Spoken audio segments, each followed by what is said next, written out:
Our scripture today is from John 12, verses 1 through 11.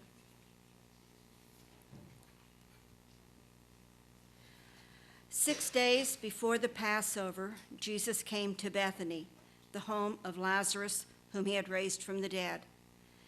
There they gave a dinner for him.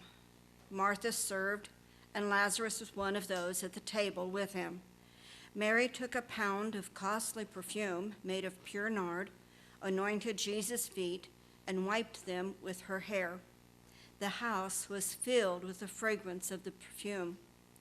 But Judas Iscariot, one of his disciples, the one who was about to betray him, said, 'Why was this perfume not sold for 300 denarii and the money given to the poor?' He said this not because he cared about the poor, but because he was a thief. He kept the common purse and used to steal what was put into it. Jesus said, 'Leave her alone.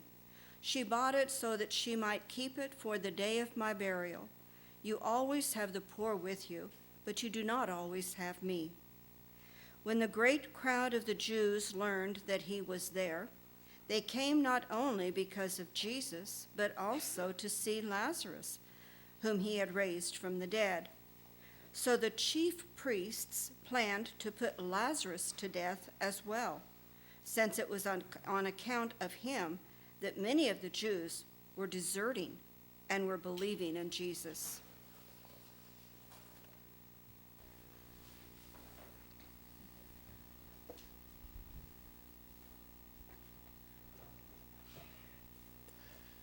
Sisters and brothers, friends and neighbors, sinners and saints, welcome to this place.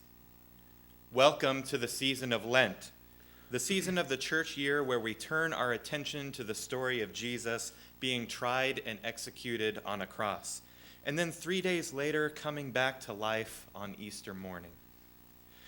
Many years we spend the 6 weeks of Lent working through a variety of scriptures until we finally come to the story of Jesus and his disciples entering into Jerusalem in a makeshift parade with people waving palm branches and cheering Hosanna. Often we then jump directly from Palm Sunday to the celebration of Easter morning just 1 week later. While there's much we can meditate on the traditional scriptures leading up to Lent, this year we are choosing to focus on another set of scriptures that we do not always spend very much time with. The week between the triumphal entry on Palm Sunday and the resurrection on Easter morning are packed with a series of events in Jesus' life. Some events happened among close disciples, and others happened quite publicly. This year, we're going to take these stories that happened during the last week of Jesus' life and spread them out over the course of Lent. Throughout these stories, we will encounter characters who have choices to make between things like greed and generosity, between pride and humility, or between lies and truth. Each week, we will have the reflections brought to us by characters in the story. Some of them may be reflecting on negative choices, some on positive choices, and some on complicated choices.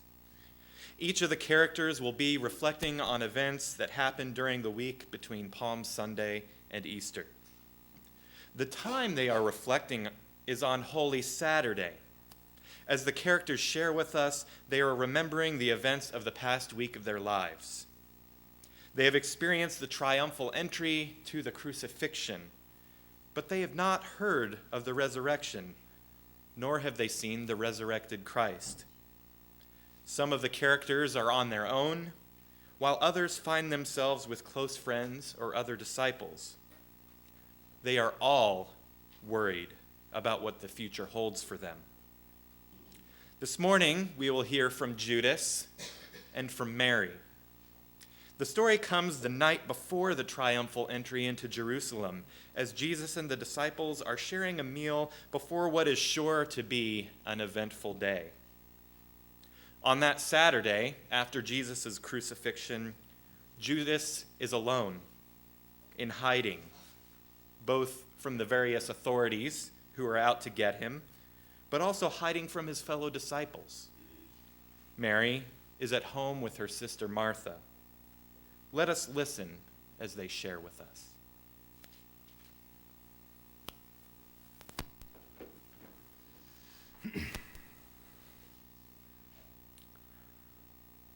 A lot's happened in the last week. Pretty much none of it went the way I thought it would. I don't even really know what to make of everything that's happened. I don't even know what to make of the things that I've done. And there's things that I did this last week that just don't even feel like they really happened. It's almost like I was in a dream, watching myself do them, not even having control over my actions. I wonder where to start the story.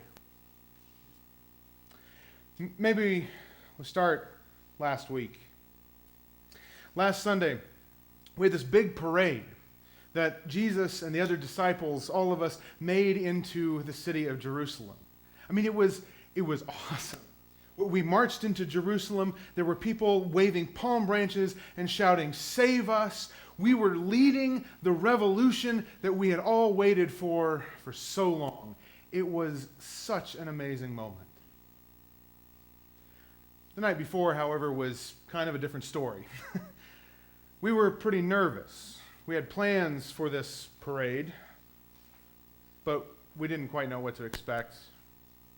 And so Jesus brought us all together for a meal so that he could kind of calm our nerves and go over the plans again one more time. The meal was at Mary and Martha's house.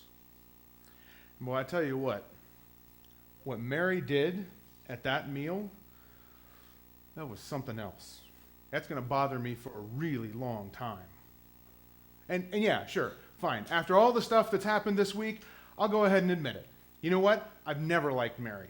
I know Jesus has some affection for her, and I know the other disciples aren't too bad with her, but man, I just don't like her. She's always gotten under my skin. She is way too forward, especially for a woman. She asks too many questions and sticks her nose into places it shouldn't be. I'll tell you a story. I'll tell you a story of what she did one time.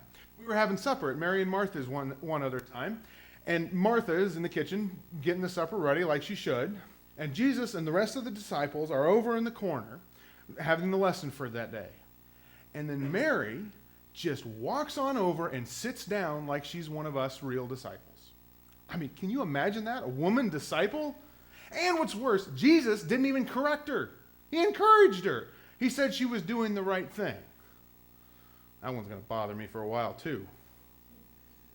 Needless to say, when Mary did what she did, didn't really surprise me very much, that she would do something dramatic and over the top.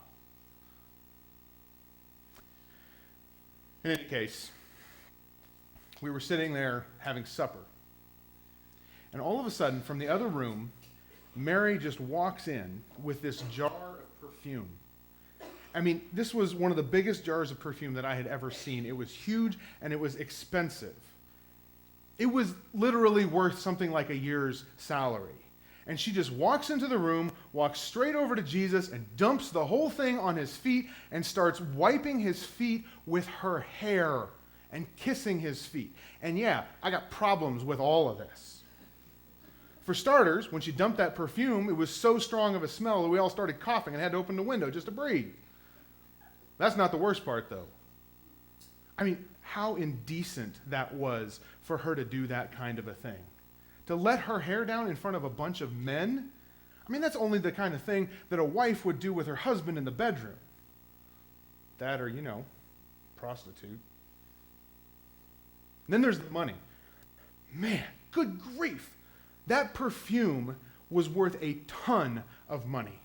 You could have paid someone's entire salary for a whole year with that kind of cash. I mean, if she just wanted to throw it all away, she could have done something useful with it. She could have given it to poor people to help them out. She could have at least, put it in the pot with the rest of the money for the group. It's not like running a revolution like ours is cheap.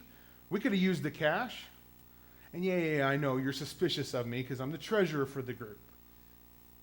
I mean, I did what I was supposed to do. I mean, I took a little off the top for my time and effort, but for the most part, I was a good good treasure. I mean, I just don't get it.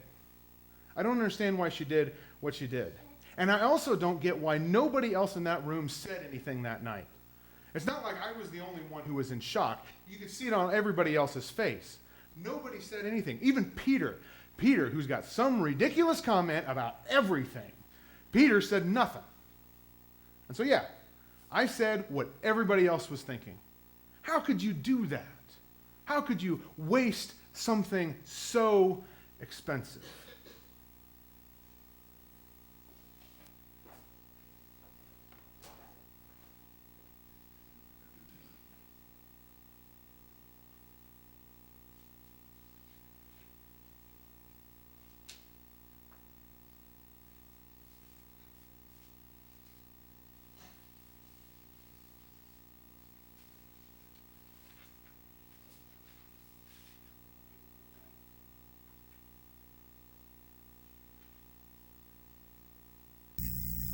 I knew this was going to happen. Watching Jesus be killed on the cross was one of my worst fears, especially in the last years.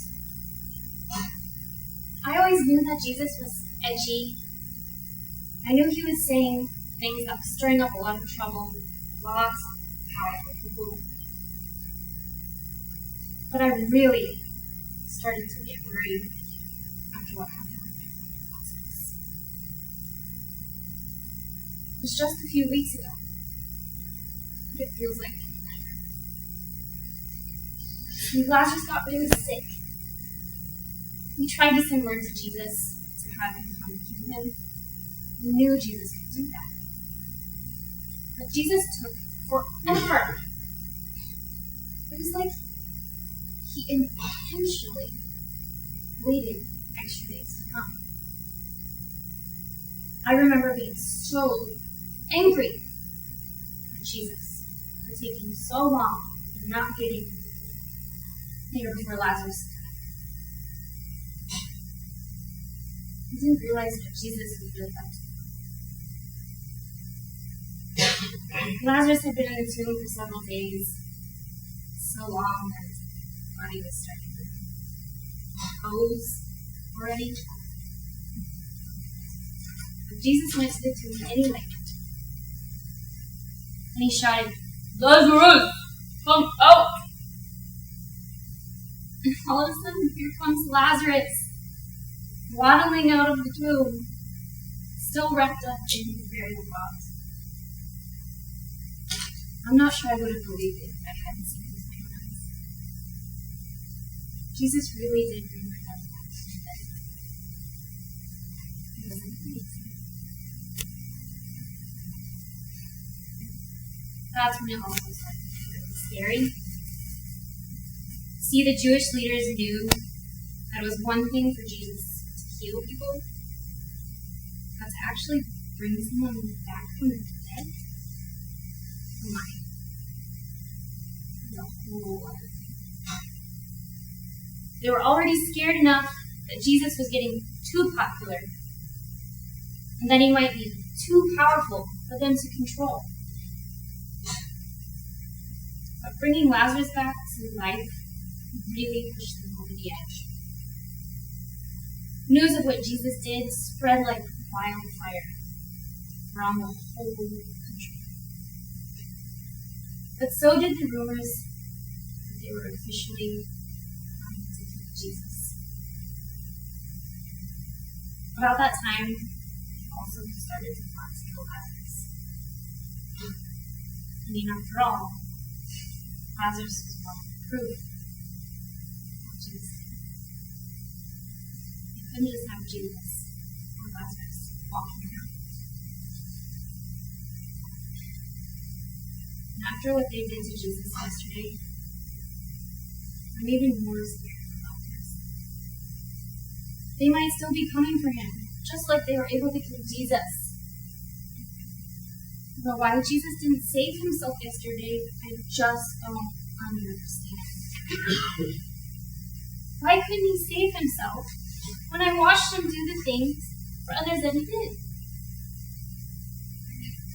Anyways, last week, I just knew deep down things were headed to a completely bad place. It felt like time was getting really short with Jesus. I just didn't know how short the time really was.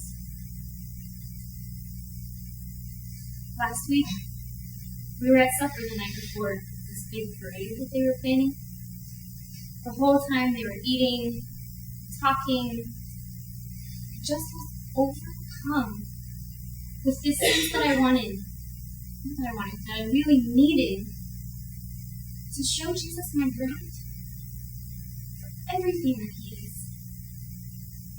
I guess was for me and for everyone else. Martha knows how to show her love for people by showing hospitality. She's really good at cooking, hosting these big, well-put-together meals. And that night she was doing it really well. I'm just not good at that. I've never been good at doing all of the things that everyone expects women to do. Then I had an idea. I went to the bedroom and I got out this huge jar of pure nard that we had. It's a perfume that we use for all kinds of things.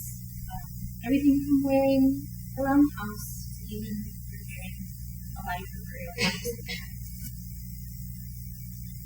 It was the most valuable thing that I had, and so, almost without thinking, I just poured the whole thing on Jesus' feet, and I bent down, kissed his feet, and started wiping his feet. I know it might have been a bit strange, but it was the only thing I could think to do to show him how grateful I was for him. From the looks on their faces, I don't think any of the other disciples understood what I was doing. They all looked pretty shocked, although Judas was the only one who said it. He started yelling at me about wasting such an expensive thing and something about giving it to poor people. I knew he'd be really annoying since he was always so concerned with money. It's one thing to be careful about money. That guy was just angry.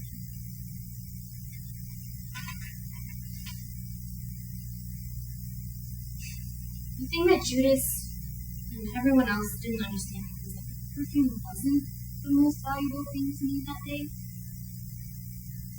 Jesus was so much more valuable than anything that no one could have. And I knew somewhere deep down that we only had just a little bit of time left with him. I knew that after they rode into Jerusalem like they were planning to the next day, that things were going to get very dangerous, and that this might be my last chance to show Jesus how much I loved him. Part of me was even scared that Jesus would get killed in such a way that I wouldn't even have a chance to take care of him in his body properly afterwards. I knew the temple leaders were after him, and I knew the Romans were getting fed up with him too. If he was going to be killed, there was no way of knowing what they would do to his body, and if there was a chance to bury him properly. Turns out, I was right about that. I really wish I wasn't. All I knew that night was that Jesus had given us everything, and was more important than anything in this world. And I just felt compelled to show him my love in the most generous way that I possibly could. I knew that I could have held my tongue, or used something less expensive, or even just waited and hoped that things would turn out okay. This last weekend has been a whirlwind of pain and fear. for pouring out that perfume is the one thing I'll always be glad I did. I'm glad that I made the choice to show my gratitude and my generosity when I got the chance.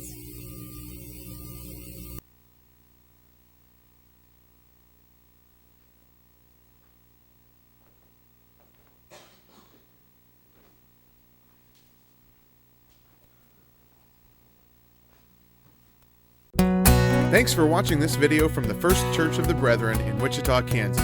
If you'd like to watch another video, click the link on the right. Thanks for liking, commenting, and subscribing on this video.